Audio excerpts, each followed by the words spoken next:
Ya, terima kasih Anda masih menyaksikan Liputan 6 Daerah Jawa Timur bersama saya, Imam Fawaid. Saudara, seorang pendaki perempuan di Mojokerto meninggal setelah terseret air bah di sungai lereng Gunung Penanggungan. Peristiwa terjadi ketika korban menyeberangi sungai yang saat itu arusnya sangat deras akibat hujan deras di puncak gunung. Akhirnya Wiscika Zamira Islamai Agustin, 17 tahun, berhasil dievakuasi ke pos pendakian Gunung Penanggungan, Desa Jolotundo, Kecamatan Trawas, Kabupaten Mojokerto.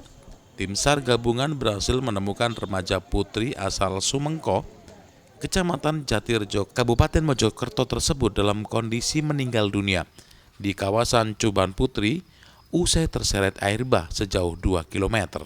Sebelumnya korban bersama temannya Mutiara Murdaningsih 16 tahun menyeberangi aliran sungai penuh bebatuan yang merupakan jalur pendakian gunung. Mutiara berhasil menyeberangi sungai dan menunggu korban. Saat hampir sampai seberang, tangan korban tak berhasil ditarik temannya hingga korban terseret derasnya arus sungai usai puncak gunung diguyur hujan lebat.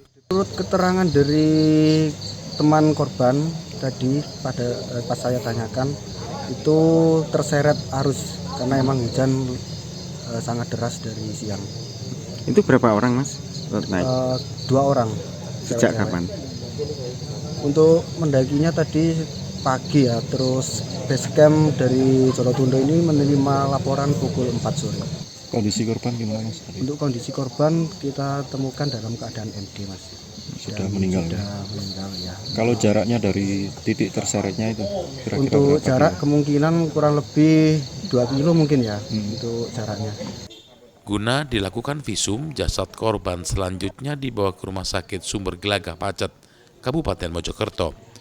Untuk mengantisipasi kejadian serupa, karena cuaca ekstrim, semua jalur pendakian menuju puncak Penanggungan ditutup sementara. Dia Eko Purwoto melaporkan dari Mojokerto.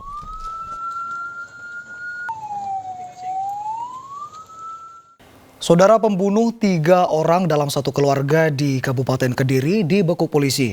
Motifnya pelaku sakit hati karena tidak dipinjami uang oleh salah satu korban yang merupakan kakak kandungnya. Pelaku pembunuhan terhadap 3 orang dalam satu keluarga di Kabupaten Kediri dibekuk polisi. Petugas terpaksa melumpuhkan kaki pelaku Yusa Cahyo dengan timah panas karena berupaya kabur. 3 korban pembunuhan adalah Pasutri Kristina dan Agus Komarudin yang merupakan kakak kandung dan kakak ipar pelaku. Dan SM anak Kristina masih berusia 9 tahun yang tidak lain keponakan pelaku. Saat diperiksa polisi, pelaku mengaku nekat membunuh para korban karena merasa sakit hati tidak dipinjami uang oleh sang kakak Kristina. Keesokan harinya Yusa kemudian datang ke rumah kakaknya dengan membawa palu besi dan martil. Saat itulah pelaku kalap dan menghabisi ketiga korban. Beruntung anak bungsu Kristina yang masih berusia 8 tahun hanya terluka karena pelaku tidak tega membunuh keponakannya itu. Jadi kita sudah mengungkap terkait kejadian yang sempat viral yang menghebohkan terkait penemuan meninggalnya satu keluarga di dalam satu rumah, dan kita lakukan penyelidikan dan berhasil kita tangkap dalam kurun waktu tidak sampai 24 jam. Adapun tersangka adalah adik kandung dari korbannya sendiri atas nama Yusak, dia residivis, mantan pelaku jambret. Motifnya adalah karena diduga tersangka sakit hati dengan korban karena berusaha meminjam uang dan meminta bantuan uang kepada korban, namun korban tidak bisa membantu. Sebelumnya pasangan suami istri Agus Komarudin dan Kristina serta satu anaknya yang berusia 9 tahun ditemukan tewas bersimbah darah di rumahnya di Kecamatan Ngancar, Kabupaten Kediri pada Rabu tanggal 4 Desember ketika korban tewas dengan bekas luka akibat pukulan benda tumpul. Danus Sukendro melaporkan dari Kediri. Saudara, polisi Resor Magetan menangkap pasangan kekasih pelaku pembuang bayi di gazebo depan toko bangunan. Di hadapan polisi, saudara, pelaku mengaku nekat membuang darah dagingnya sendiri karena malu lahir di luar nikah dan tak sanggup untuk membiayainya. MY usia 20 tahun dan INS usia 22 tahun, orang tua pembuang bayi di Gazebo beberapa hari lalu, akhirnya digelandang anggota Polres Trenggalek. Kedua tersangka merupakan warga Sulawesi Selatan yang indekos di Magetan. Sepasang kekasih itu ditangkap di lokasi berbeda. MY ditangkap di tempat indekosnya di Desa Pelem, Kecamatan Karangrejo. Sedangkan kekasihnya INS ditangkap di sebuah masjid di Mauspati, Magetan. Pelaku ditangkap polisi berdasarkan hasil kamera pengawas di lokasi pelaku pembuangan bayi serta informasi dari petugas medis salah satu puskesmas. Di hadapan polisi, sepasang kekasih ini mengaku nekat membuang bayinya karena malu melahirkan di luar nikah dan tak sanggup membiayainya karena belum bekerja. Bayi berjenis kelamin laki-laki tersebut saat ini dirawat di Rumah Sakit Umum Daerah Dr. Saidiman, Magetan.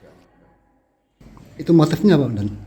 Motif mereka itu keduanya merasa tidak sanggup untuk membiayai. Jadi untuk pembiayaan berkelanjutannya dia tidak sanggup lah. Kalau hubungan antara kedua pelaku ini apa Dan? Keduanya masih dalam hubungan jalinan kasih. Jadi sepasang kasih. Dan itu yang bisa mendeteksi awal diketahuinya itu dari mana? Apa mungkin dari tanda bayi atau mungkin apa gitu? Untuk pertama yang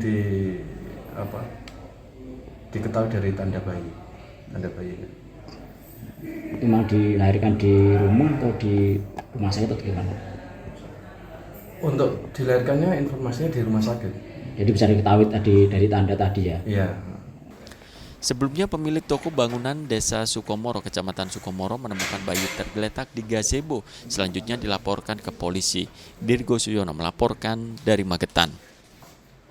Saudara, seorang anggota DPRD Kabupaten Sumeneb diringkus polisi karena diduga menjual narkoba kepada dua orang yang sebelumnya juga berhasil ditangkap. Dari tersangka, polisi menyita sabu-sabu kurang lebih seberat 15,76 gram. Tersangka berinisial BEI tertunduk lesu saat digiring anggota Sat Narkoba Polres Sumeneb. Ia diringkus polisi di rumahnya Dusun Baba, Desa Palasa, Kecamatan Talango. Anggota DPRD aktif itu diduga menjadi bagian dari jaringan peredaran narkoba. Berdasarkan penyelidikan polisi, tersangka diringkus atas hasil pengembangan dari dua tersangka narkoba yang diringkus sebelumnya. Kedua tersangka itu mengaku membeli sabu-sabu dari tersangka BEI. Dari tersangka, polisi berhasil menyita barang bukti berupa sabu-sabu dengan berat sekitar 15,76 gram, seperangkat alat hisap, satu telepon genggam, sebuah timbangan elektrik, dan beberapa barang bukti lainnya.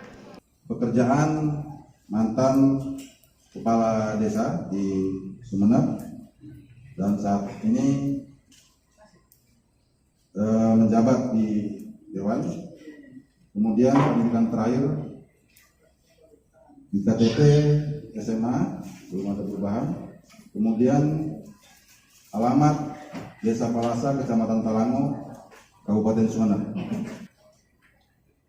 Dan barang bukti yang kita sita yaitu berupa sabu dengan berat lebih kurang 15,76 gram. Akibat perbuatannya, tersangka dijerat Undang-Undang RI Nomor 35 Tahun 2009 tentang narkotika golongan 1 jenis sabu-sabu dengan ancaman hukuman pidana penjara seumur hidup serta denda maksimal 10 miliar rupiah. Fatur Rosi melaporkan dari Pamekasan.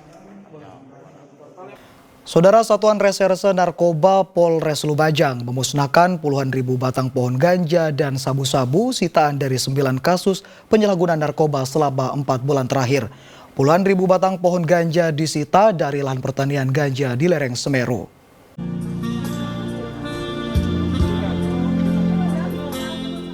Lebih dari 40.000 batang pohon ganja yang disita dari lahan pertanian di area hutan Gunung Nasional Bromo Tengger, Semeru, Desa Argosari, Kecamatan Senduro, Lumajang, dimusnahkan polisi bersama jajaran pimpinan daerah Lumajang.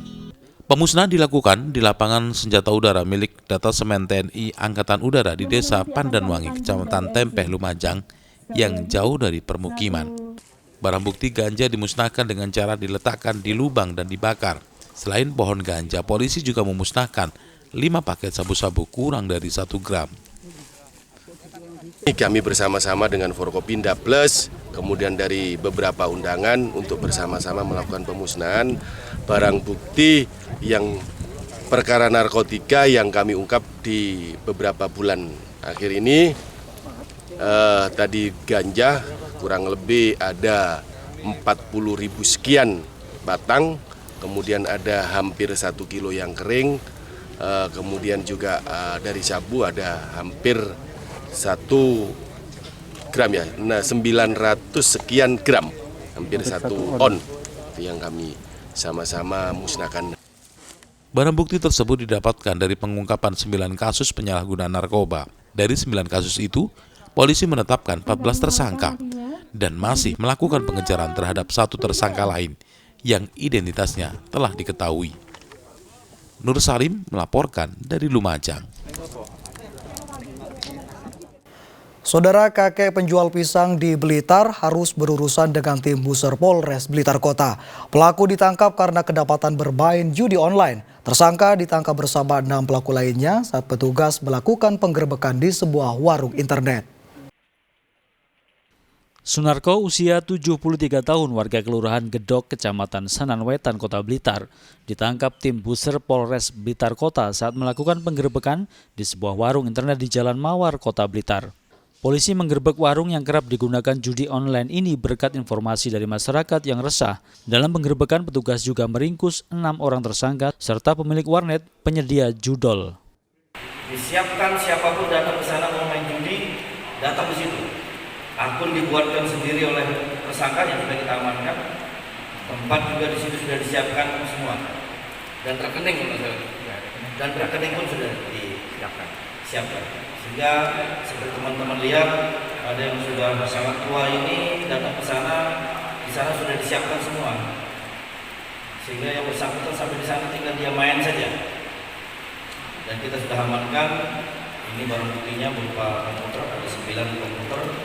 Ada HP ada 15, didominasi komputer, HP, ada uang juga kita amankan. Kalau yang judi konvensional berupa togel ini kita amankan, yaitu kertas-kertas yang berisi tombokan-tombokan daripada. Guna mempertanggungjawabkan perbuatannya, para tersangka dijerat pasal 45 jungto pasal 27 KUHP tentang Undang-Undang ITE, ancaman hukuman maksimal 10 tahun penjara. Nur Ramadan melaporkan dari Blitar. Saudara, petugas gabungan di Kota Blitar menggelar razia tempat kos Sabtu malam. Hasilnya petugas mendapati sebanyak 15 pasangan bukan suami istri berada di dalam kamar. Petugas gabungan dari TNI, Polri, dan Satpol PP Kota Blitar menggelar razia di tempat indekos di salah satu rumah wilayah Kecamatan Sanan Wetan. Satu persatu petugas memeriksa identitas penghuni indekos.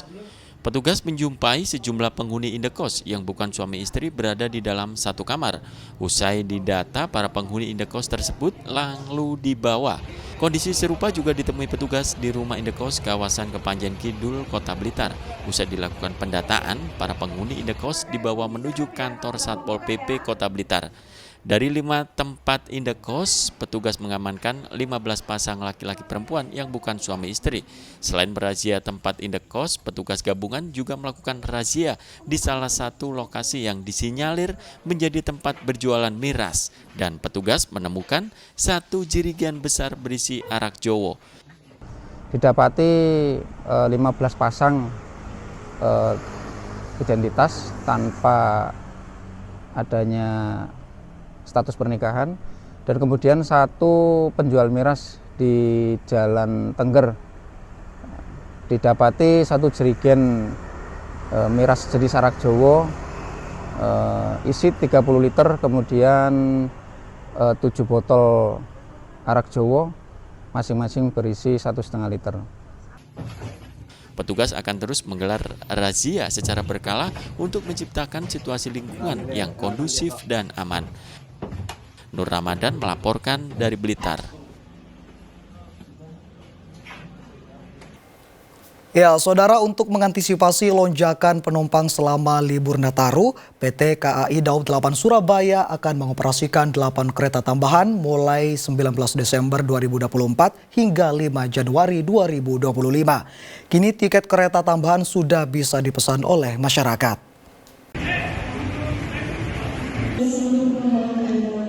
PT KAI Daob 8 Surabaya akan mengoperasikan 8 kereta api tambahan untuk mengantisipasi tingginya penumpang kereta api selama libur Natal dan Tahun Baru.